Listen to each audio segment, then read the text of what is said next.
I knew you were coming for me.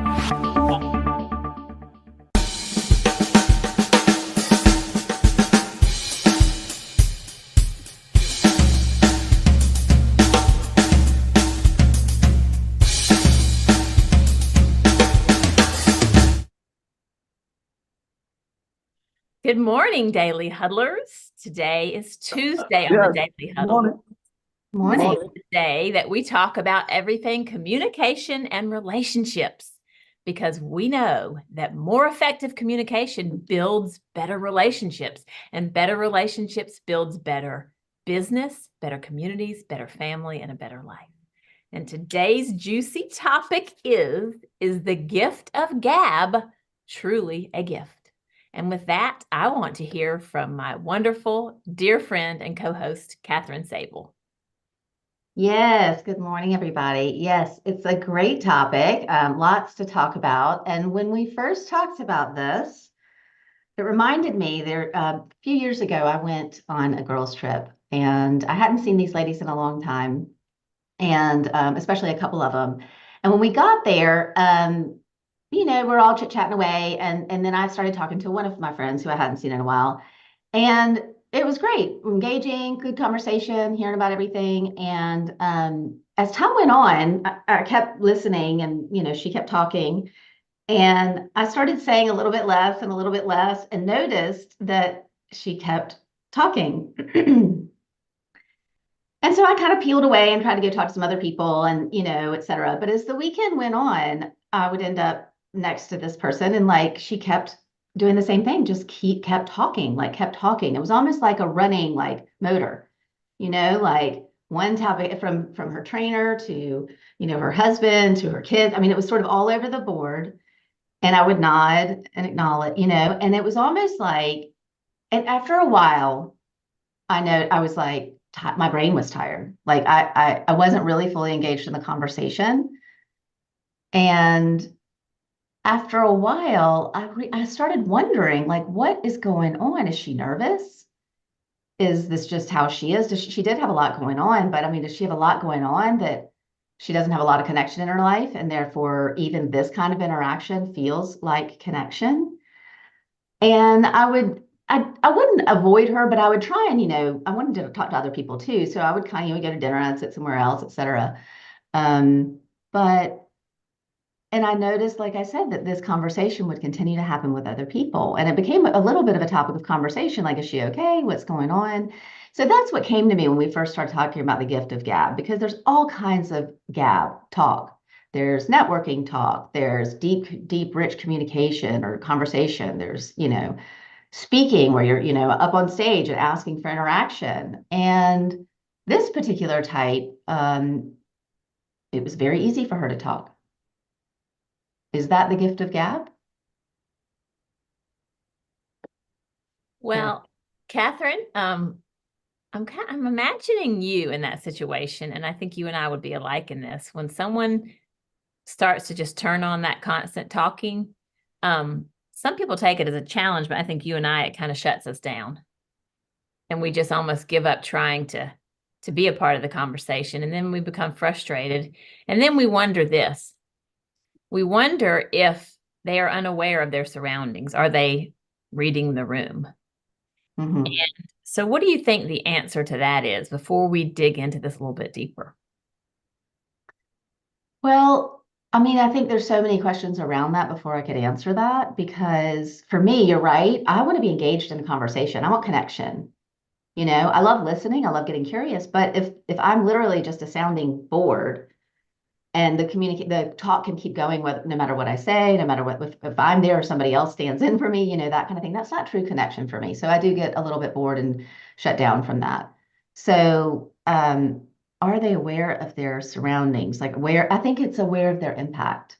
So when I'm in conversation with somebody, I'm constantly scanning. I kind of learned that through growing up and, honestly through trauma of having to scan my surroundings and see, so I watch and I look at people and what's their reaction? How are they, and that's my impact. If people are looking all over the place like this, I'm like, ooh, okay, I might need to shift, or if they're truly leaning in, truly engaged, that really jazzes me up. I don't think I don't think she was aware of her impact. I mean, I know her well enough to know I don't think that that would be the impact she would want to have. Mm-hmm. So then that again begged the question of like, again, this isn't, it's like I know her. It's like, well, I wonder what was going on. In retrospect, I could have asked, but I didn't. But that is interesting of like, there's a saying from a leadership program that I did several years ago that says we're always having an impact. Is it the impact we want to have? Absolutely. Absolutely. Is it bringing people in? Is it engaging, or is it causing people to want to flee? Mm-hmm. I'm especially sensitive to this topic over the past few years because my daughter, Caroline, is in a neurodiverse community, as is your son. And I've realized what I've started doing in this situation sometimes, and I've had to learn that this is not okay. So sometimes when I realize and I see people that at first I think, oh, they have that gift to just bring the conversation along, and then all of a sudden it's not a conversation, it's a monologue. Do you know Right. where my brain goes? My brain goes to neurodiversion in such a way that I think they have a challenge. Mm. Particularly, maybe they're on the spectrum and they're unaware of social connections in some way that is purely neurological. And Mm-hmm. I suggested this recently when I was talking to my son about someone, and he goes, "You don't know whether or not someone is autistic." And he was like, "Whoa, that's quite a diagnosis, Mom." And I was Mm-hmm. like, "Damn, my brain has gone there." Mm-hmm. So I've started to really research this because you know how much I love researching, and because this is what I teach in my workshops is Mm-hmm. how do we connect? Mm-hmm. So I want to take the flip side of this for a minute and think about those of us who don't think we have the gift of gab and we're not sure when to interject or how, and how that might seem appropriate or awkward. Um, Kathryn, my take on you personally, not to again diagnose, you have a beautiful balance in communication to me. Like you really know when to listen and when Mm-hmm. to ask questions and what type of questions. So before I share research, I would like to ask you, is that something that you have a skill that you've honed? And how is it that you're able to really balance authentic listening with curiosity and when and how to ask powerful questions? Mm. Well, this is a great question. Again, I really do think a lot of this is born out of, for me, from childhood trauma, of having to really look and listen and assess my surroundings. Really? Hmm. At its origin, and really going, okay. And so then I become really attuned to those around me. So that's part of it, is really being able to um, gauge where people are or assume. I mean, we don't always know. Mm-hmm. But the listening, so that's part of it. It's not all of it. The listening part really came through my training as a coach. I don't think Okay. I was always like that. Once I sold my business and then went to train to be a coach, I learned that, oh my gosh, I really thought my job was to talk more and deliver information, and I do want to dive into that. Like, why do we love doing that so much? What is it that makes us want to talk so much about ourselves? But I learned through that actually listening, I learned so much more. I know what's in my head. I know what I'm about to say. I probably said it before. But when I listen to another person, I'm like, oh, wow, I get really, and so then, you do that a few times, it gets really exciting. And then, and that breeds more of it. And then you have a way to ask these beautiful questions just at the right time. Mm. Well, I think that's a combination. That's again part of my training is learning to ask powerful questions as a coach. It's not, what did you do today? What did you eat for lunch? It's why is that important to you? Right. What about that Exactly. makes you have that reaction? What's underneath that? Because really it's about trying to get to what's underneath. Mm-hmm. People tell us what they think, what's on the surface, sometimes what they think we want to hear, but I'm really curious about what's really going on. And at the right time, I think would be a combination of assessing the situation, seeing, reading, and a lot of it's intuition, which we all have, you know. Just And we if need we to trust in let it. exactly practice it and trust in it, and if we let go of our own agenda, all of this is training to be a coach. If we let go of our own agenda, suddenly possibilities open up because where I thought I was going to go actually it seems like maybe we need to go over here, and that could take the conversation in a whole different direction. Mhm. I think for you and for a lot of people, that's easy. That makes sense. Like let go of an agenda, just be curious, be natural. And then there are folks who, and I've found myself in this situation from time to time, like making small talk, and then it kind of goes flat. And Mm-hmm. here's something that I've discovered that I hope will be helpful. So let's go back to our question for a minute. Is the gift of gab truly a gift? And so let's first define it. When it is a gift, it is conversation. It's not just the ability to yammer on. That would Right. not be a gift. But to keep people engaged is an Mm-hmm. absolute gift. And here's some of the work that I'm doing right now. What I've learned is that it's not just to ask questions out of curiosity, but to ask questions that tap into people's emotions that to which we can relate.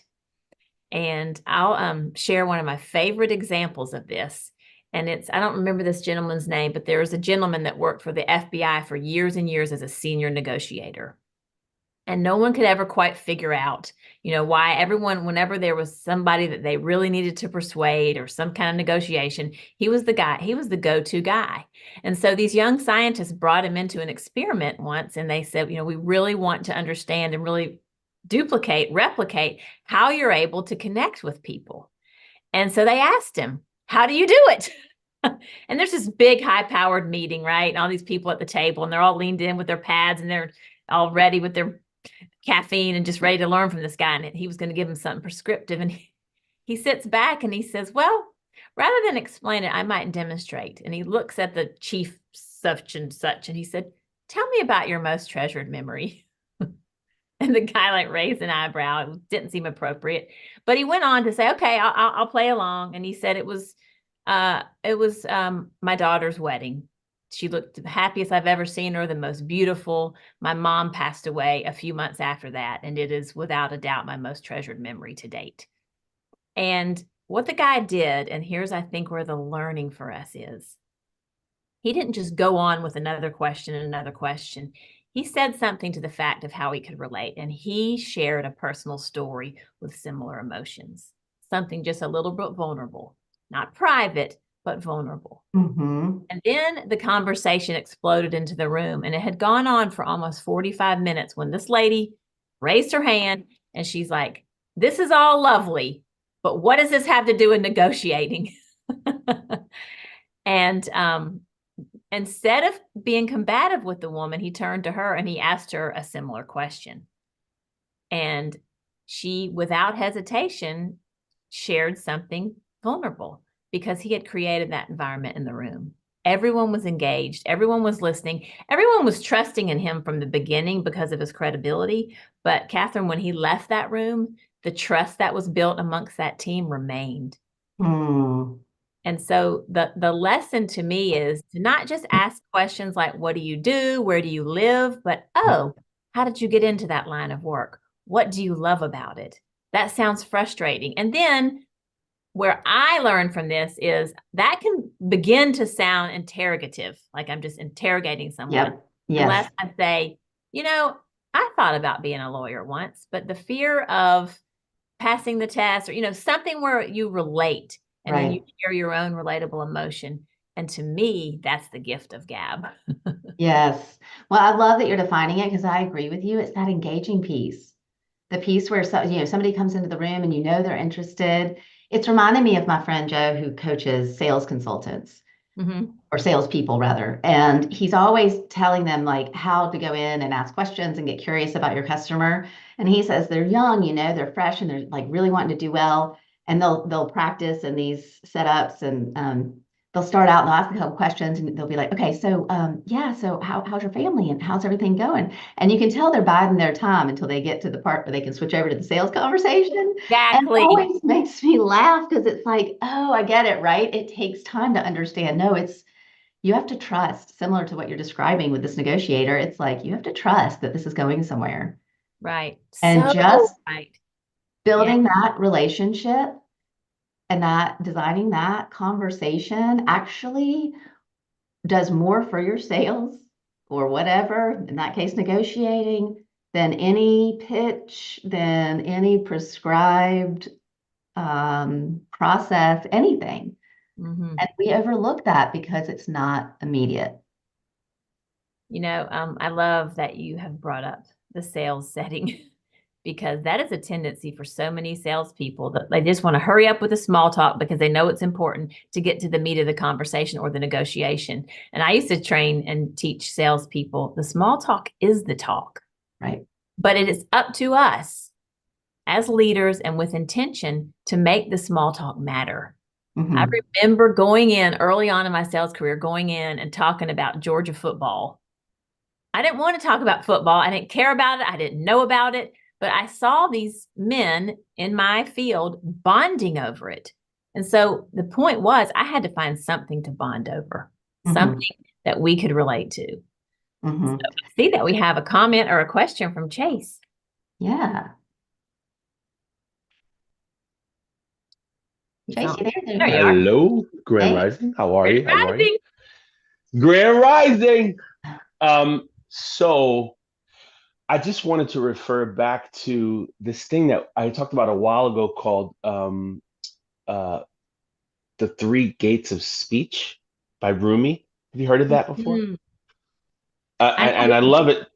I love it so much because the three gates are: is it kind? Is it true? And is it necessary? Those are the three questions that Rumi suggests we ask when we're in conversation with somebody.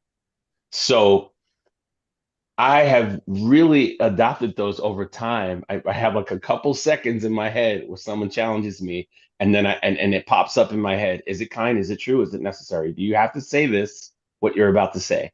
And I was in a conversation with someone a couple days ago, and they were talking about their kids, and they said, "My daughter's late every day to school. She's late every day. She misses her first period almost every day." And the first thing that popped into my head was, okay, you're her mom. Why is she late every day?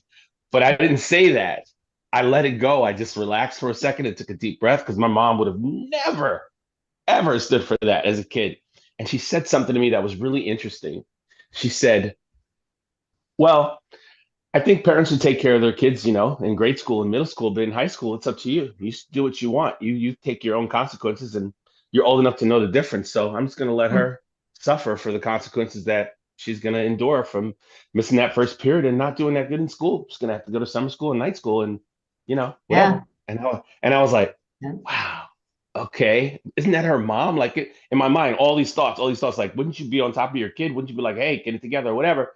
And then she said, whatever. When I was a kid, I didn't really pay that much attention to school, whatever. My parents weren't really paying attention to me. And then she said, you know what? You can't give your kids something you don't have. So if I'm not really disciplined, I'm going to tell her what to do. And I was just spinning around. I was like, oh, don't say anything. Don't say anything. Relax, relax, relax. And I felt like I really did her uh, a great service by just listening to her. And even when I opened my mouth and said, wow, okay, that's interesting. I mean, when I was younger, my mom would have never let me do that. I said it, and she goes, are you judging me? Is that a judge? I said, no, no, no, no. I'm just saying, when I was younger, my mom would have never let that happen. That's just for Yeah. me personally. I'm just, and then I let it go. Yeah. But when you're talking about the gift of gab, in short, I think the gift of gab is to know when someone has a tension point that you might be about to exacerbate and go, ooh, let me reword that. And that person always enjoys talking to you because you always have a way around the hurdles. You listen, you come back with something that may be helpful, or you might even say, may I make a suggestion? Or, you know what I would do? And if you would allow me, and it seems to work really well. That's great, Chase. Thank you. I love that you brought in the three gates of speech. Is it kind? Is it true? Is it necessary? I think that's a great place to look. And I want to bring in one other piece too, because what about Tara, when you were doing that? This has happened to me, and it actually happened in the story that I shared, where it's like, I'm now not feeling great. This is not the best thing for me in this moment to continue to listen. I'm wearing down my brain. I'm getting really tired, and I'm not going to be my best self for the rest of this day, trip, whatever. So it's like, what do we do then? To Chase's point, it's like, well, give them a lot of space, but what if I don't have the capacity? What if I'm low on resources? And I think it's perfectly okay at any given time, whatever the situation is, to step away and say, even if it's not a graceful exit, we have to take care of ourselves. So yes, absolutely, it's okay to step away. And my question to you is, and I think anybody who's ever facilitated a function or a workshop has faced this. What if there's someone in the room? And I'd like to hear anyone's answer on this. They might be taking up most of the time with their commentary. And my heart goes to, this is perhaps what they need in the moment. But I also am responsible for everybody else's experience in here to a point. They came trusting in my leadership. That's a hard thing to manage. Mm-hmm. You can learn that about somebody and maybe do something about it next time. But what do you suggest in the moment if someone is just consuming the conversation with unfiltered thoughts and it's affecting other people's experience who have come to trust in your leadership? Yeah, I think that's a specific question about like a workshop or something like that, because to your point, you're the one who's holding the space, and that's a tricky one. I've experienced that too, and being in a room and noticing that's when I start to watch other people's faces, and I can tell that it's like, okay. And I think there's some gentle ways, and then there's sometimes to be really blunt, and to say, we're going to put a pin in that for the moment. We're on we've got to move on to the next thing. Thank you. It's hard when it's in a sensitive moment, right? Especially in some of the workshops I do, and I know you do, and then of course we do together. It's like if it's a sensitive moment, you really don't feel like you can move on from that, So anyway, I struggle with it as well, but I think in the moment it's honoring their feelings, honoring where they are, but you also have to be a leader and take responsibility that you are holding the space and they have put their trust in you. What do you think? Great. It's very similar. I mean, I don't really think that there's any easy way around it. I do like to honor what they're saying and pretty much show the benefit of tabling it. Like, this is a really deep conversation, pretty specific to you. If you're open to it, I'd love to have this conversation after the workshop. That's a great way to do it. One evening this week. Yeah. Yeah. It's still going to send the message that we're trying to shut you down. Right. Yeah. And that hurts a little bit. Yeah. So, yeah. Yeah. Tom's got a question. Tom. Good morning, Tara. Good morning, Kathryn. Good morning. I think a lot of what you're talking about are peer-to-peer scenarios, or even if you're the leader in front of the room, the audience may be, peer more or less. But I think the way you've described it, it would certainly still apply to, like, say, if you've got a manager and subordinates, that type of environment. There's still the need to help the team members feel safe, help them feel comfortable to open up. You may not necessarily be sharing deep personal experiences, but you're still trying to strive to build a level of connection and trust. And you can do that through a very developed gift of gab. But I think the basic steps that you've outlined, it doesn't really matter the situation, peer-to-peer, manager, subordinate, other types of environments. Absolutely. Is it a question like to wonder if it can translate to different situations? It's really more of an observation, just hearing you and then trying to think other types of scenarios. And it seems, I'm sorry, I could phrase it as a question, but that's just how I'm observing the application. Yeah. So much matter in the setting. Yeah, I think you're absolutely right. I think it transcends really, parent to child, I think it's just, we're people. And so it's person to person, and of course there'll be nuances in, like you said, in that relationship, if there's some sort of hierarchy, in a system. But absolutely, I think to stop and to listen and also to give guidance, especially if we're bringing people up or training, they're reporting to us. It's and we notice that they go on, or that they're not engaging in the way that they probably want. They're not having the impact. It's how to guide them and show, kind of similar to this conversation. I just noticed the impact in the room when you X, Y, Z. Are you open to a suggestion? No, I think that's a great point. It really is almost universal, provided the nuances, in the situation. Yeah, it's a great point. It's a great point to widen it, Don't you find too that sometimes I see that when people are just talking and they're not aware that they've consumed the room. It's just nerves. Yeah. I know one gal in particular, the first time I met her, I remember thinking, she's probably not my people. And the more I've gotten to know her, I'm just absolutely crazy about her. And she has so much more of a balanced gift of gab, which is, I think, what we're after, than she did that first day that I met her. And she came into a room, and I think clearly she was just nervous. And my judgy ass, that I didn't see it for that. That's great. I do have a few from one of my favorite authors. We're going to wrap this up in a few minutes, but I love to bring some value from one of my favorite communicators and favorite authors, Charles Duhigg. And he has these 3 tips for asking deep questions. So I'll share them before we close this out. Okay. A deep question asks about someone's values, beliefs, judgments, or experiences rather than just facts. So that's a cool reminder, which I think we've talked about a little bit, rather than saying, where do you work? Or, what do you do? Which is fine. But then, what made you decide to do that? How does that stress show up in your life? Questions like that really build rich conversations, and also not necessarily to interrogate. Rather than saying, oh, does that cause stress in your life? You could say something like, that sounds stressful. And usually someone will elaborate without even asking. So a deep question asks people to talk about how they feel. So that's really, I think, what our goal is, and that builds connection and engagement and trust. And if we want to take this into a business setting, that's what builds business, right? Better, more effective communication builds trust, builds relationships, and builds. So it's like a triple win. And then asking a deep question, and this is the one that I'm really studying. This is the third one. Asking a deep question should feel like sharing. It should feel a bit like we're revealing something about ourselves when we ask a deep question.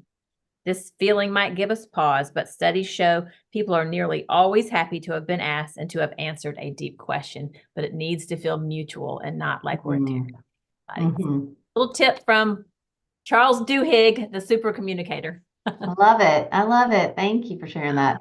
Well, I think this has been awesome, because it really does highlight more and more, even in our daily. It makes me think about meetings that I'm in, Zoom meetings that may feel redundant or stale. It's like, these are things that we can bring to any conversation at any time to be more engaging and to lift the energy in the room and to have people feel held and loved and cared for. Absolutely. I'm going to take these tips out really intentionally today, even with people like, I'm taking Caroline to the doctor. I'm going to do it with the receptionist, the nurse, the doctor, and I will report back. Nice. I love it. I love it. All right. Well, we're going to close out with our 7 tenets like we always do. We start with love. Love with your whole heart, and give. Be giving of spirit and generous with your time and your gifts. Eat more plants. Your body will thank you. Get your 7 hours of sleep. Your body will thank you. And laugh. Don't forget to laugh out loud at our jokes. I'm just kidding. At anything. That was good. And I always have to look at them, because for some reason I can't remember all 7. And I like to say relax, stress less, relax. Throw your head back, laugh, relax, and move that body. Don't forget to move that body. Thank you all for joining us today on the Daily Huddle. Thank you, ladies. Thank you, ladies. Beautiful topic. Check the chat room, Chase, before you leave. Thank you. Thank you. You're